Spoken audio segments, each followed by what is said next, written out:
মোহাম্মদ হায়দার হোসেন, মুন্ডি Pharma Bangladesh private লিমিটেডের PSO হিসাবে কর্মরত আছি।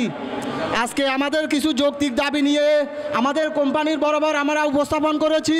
বাট আমাদের বর্তমান বাংলাদেশে দায়িত্বরত জিএম জনাব অমিত গুহা স্যার এবং এজিএম জামিল মজুমদার স্যার, এরা দুইজন ব্যক্তি আমাদের এই যৌক্তিক দাবিগুলো ওনারা মানতেছে না, এবং কি আমাদের এই দাবিগুলো আমাদের চেয়ারম্যান বরাবর ওনারা ফাটা নেন। আমাদের এই দাবিগুলো যখন আমরা বারবার বলতেছি ওনাদেরকে আমাদের দাবিগুলো চেয়ারম্যান স্যারের কাছে পাঠানোর জন্য, ওনারা আমাদেরকে বিভিন্নভাবে হুমকি দিয়ে যাচ্ছে, আমাদেরকে চাকরিচ্যুত করার জন্য হুমকি দিয়ে যাচ্ছে, গুলশান থানা ডিআইজির ভয় দেখাচ্ছে, প্রশাসনের ভয় দেখাচ্ছে। আমরা কি এদেশের রোহিঙ্গা? আমরা বাংলাদেশ, আমরা কোনো আর বৈষম্য শিকার হতে চাই না। আমরা 2024 সালে গণ অভ্যুত্থানে একটা নতুন বাংলাদেশ পেয়েছি। এই বাংলাদেশে আমরা আমাদের সকল অধিকার আমরা চাই। আমরা আমাদের যৌক্তিক দাবিগুলো থেকে আমরা বঞ্চিত হতে চাই না। আমাদের কথা বলার অধিকার চাই। আমরা আমাদের কথা বলার অধিকার চাই।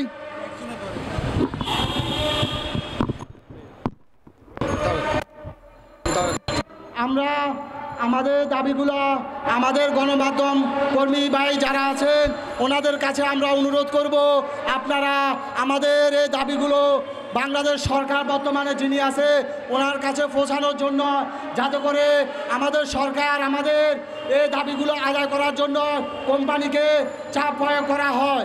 আমরা কোনো আন্দোলনে যাচ্ছি না, আমরা একটা সুস্থ এবং শান্তিপূর্ণ কর্মসূচি মানববন্ধন করছি। আমরা আমাদের যদি এই দাবিগুলো না মেনে নেয় তাহলে আমরা আন্দোলনের পথে পা বাড়াবো, এবং কি আমরা পরবর্তীতে আমাদের কর্মসূচি থাকবে। বর্তমানে কোম্পানি শেষ স্টপ করে দেব। আমরা একটা মাল্টি ন্যাশনাল কোম্পানিতে চাকরি করি, অথচ আমাদের স্যালারি 14,500 টাকা, যেটা বাংলাদেশে একজন দিনমজুরিও আরও বেশি পায়।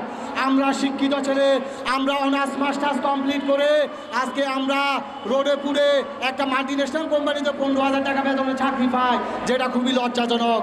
বর্তমানে বাংলাদেশে 250টা ফার্মাসিউটিক্যালস কোম্পানি আছে, তার মধ্যে সর্বনিম্ন স্যালারি আমাদের মুন্ডি ফার্মা বাংলাদেশ প্রাইভেট লিমিটেডে। আর কোনো কোম্পানিতে এত কম স্যালারি নেই।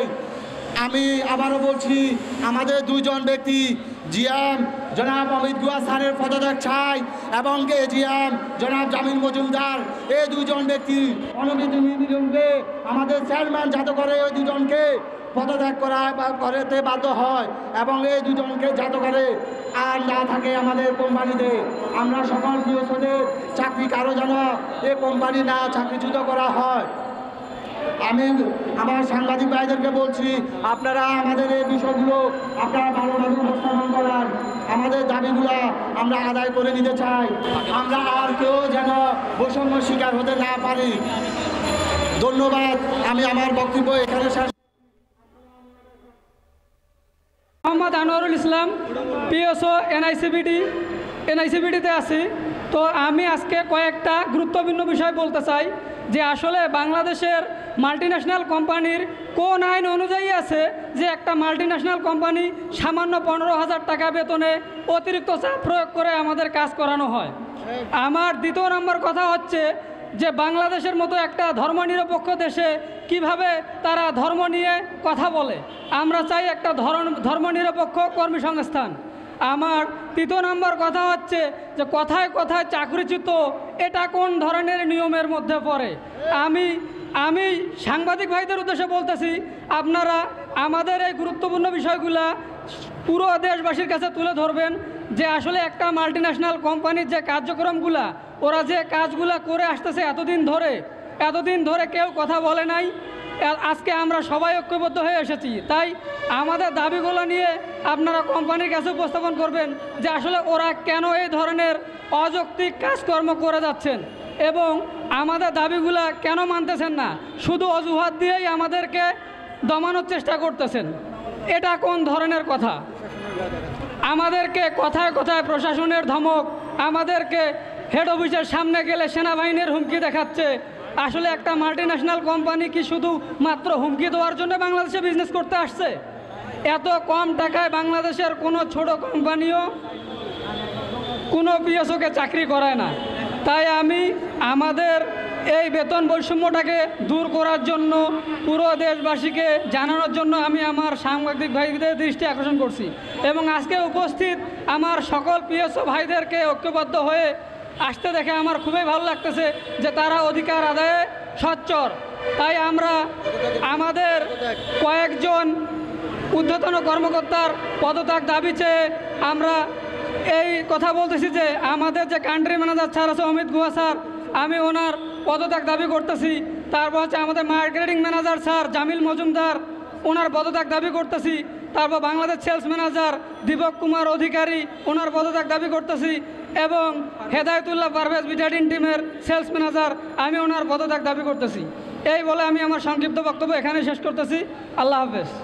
আছে কোম্পানি তাকে প্রমোশন দিয়েছে ডিএসএম পোস্টে, বাট তার 2 বছরের পারফরমেন্স এর উপর ভিত্তি করে তাকে আবার ডিমোশন দিয়ে দেওয়া হয়েছে। কোম্পানি যেভাবে ইচ্ছা সেভাবে আমাদের উপর নির্যাতন চালাচ্ছে, এটা তো হতে পারে না। প্রমোশন দেওয়া ব্যক্তিকে যদি আপনার ভালো না লাগে তাহলে আপনি তাকে আপনার কোম্পানি থেকে বের করে দিতে পারেন, কোনো সমস্যা নাই, কিন্তু ডিমোশন তো দিয়ে দিতে পারেন না। এটা তার জন্য লজ্জাজনক। সেই ব্যক্তিটা চাকরি করতে না পেরে অনেকেই চাকরি ছেড়ে দিয়ে চলে যাচ্ছে। কোম্পানি তাদের পৈশাচিক মানে এমন কাজ করতেছে আমাদের সাথে, আমরা এগুলো মেনে নিতে পারছি না। যার জন্য আজকে আমরা রাস্তায় 4 জনের পদত্যাগ দাবি করছি এবং ফিল্ডের 2 জন ব্যক্তির মাধ্যমে আমাদের যারা ছেলেপেলে আছে ফিল্ড ফোর্সে যারা কাজ করে তাদের উপর প্রেশার ক্রিয়েট করা হয় এবং আমাদের মেইলের মাধ্যমে ডিজিএফআইয়ের ভয় দেখা হয়, গুলশান থানার ডিআইজির ভয় দেখানো হয়, আমাদের পুলিশের ভয় দেখানো হয়। ইন্ডিয়ান কোম্পানি বাংলাদেশে বিজনেস করছে, আমরা তাতেও কোনো কিছু বলছি না। আমাদের কোম্পানি আমাদের বেতন দিচ্ছে, আমাদের অনেক ফ্যামিলি এই কোম্পানির বেতনের মাধ্যমে চলছে। কোম্পানি বিজনেস করতেছে, লাভ করবে লস করবে সেটা কোম্পানির ব্যাপার, আমরা এটা নিয়ে কোনো কিছু কথা বলতে চাই না। বাট আমরা দিল্লি বরাবর, আমাদের হেড অফিস দিল্লি বরাবর আমরা মেইল করেছি, বাট আমাদের এখন পর্যন্ত কোনো মেইলের রিপ্লাই আসে নাই। আমাদের 14 তারিখে প্রথম দাবি দেওয়া উত্থাপন করি, কিন্তু এই দাবি দেওয়াগুলো দিল্লি অফিস পর্যন্ত পৌঁছায়, আমাদের কোনো রিপ্লাই দেওয়া হয় না। আমরা এতে অনেক কষ্ট পেয়েছি। আমরা সকলে মিলে আমাদের সিগনেচার সমেত, আমাদের প্রত্যেকটা পিএসও ভাইয়ের সিগনেচার সমেত আমরা মেইল করেছি এটা দিল্লি অফিসের আমাদের চেয়ারম্যান স্যার বরাবর, তারপরেও তারা কোনো মেইলের রিপ্লাই দেয় নাই। আমাদের কাছে এটা কষ্টের বিষয়, যার জন্য আমরা কেন রাস্তায় নামবো, আমরা কেন কোম্পানির বিরুদ্ধে রাস্তায় দাঁড়াবো। আমরা তো চেয়েছিলাম কোম্পানি সুন্দরভাবে আমাদের দাবি দেওয়াগুলো মেনে নিক, বাট মেনে নেয় নাই। আজকে আমরা রাস্তায় এসেছি, আমাদের দাবি দেওয়াগুলো মানা না হলে আমরা যত দূর যেতে হয় আমরা যাব ইনশাল্লাহ। তো আমরা আশা করব আমাদের যে ভাইয়েরা আমাদের সাথে আছেন, সামনে যে সাংবাদিক ভাইয়েরা আছেন, তাদের মাধ্যমে আমরা দাবিগুলো জানাচ্ছি।